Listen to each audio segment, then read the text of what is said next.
Good morning. आज मी डब्यासाठी बटाटा आणि मटार ह्याची भाजी करणार आहे. त्याच्यासाठी एक बटाटा घेतला आहे, मटार घेतले, कोथिंबीर चिरून घेतली आहे, इथे टोमॅटो एक चिरून घेतला आहे. तर कढईत तेल टाकलं आहे. तेलामध्ये आपण जिरं टाकूया थोडंसं. जिरं चांगलं गरम झाल्यानंतर हळदपूड टाकू, नंतर चवीनुसार मीठ टाकू. किती क्वांटिटी त्यानुसार हे मीठ जाईल. त्यानंतर ही टोमॅटो ॲड केले, बघू शकता. डब्यासाठी पटकन याची भाजी त्याला की डब्याला न्यायला बरी पडते.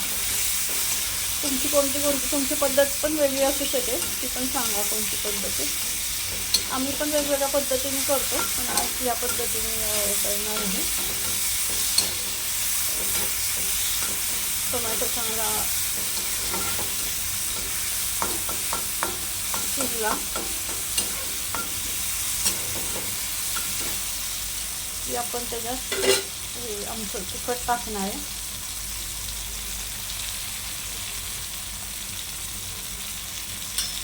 परत त्यांना घालूया आपण.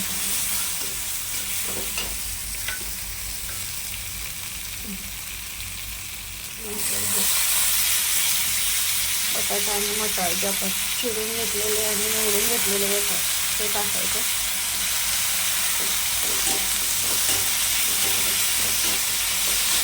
किती छान असते.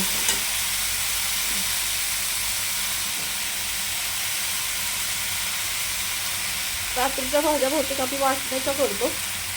आता सुक्या भाज्या डब्यात नेला या पद्धतीने थोड्याफार प्रमाणात करतो.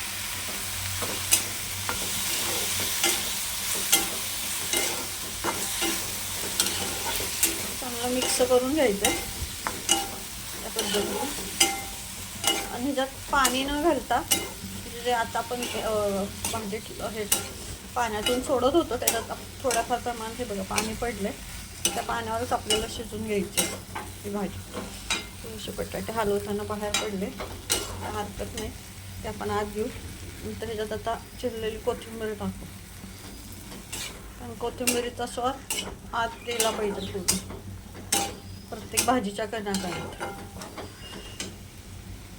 तर आणि जर वाटलं तर पाण्याचा शिंतोडा आपल्याला मारायला लागेल, कमी पडेल तर असा शिंतोडा फक्त मारा, पण पाणी नका सोड.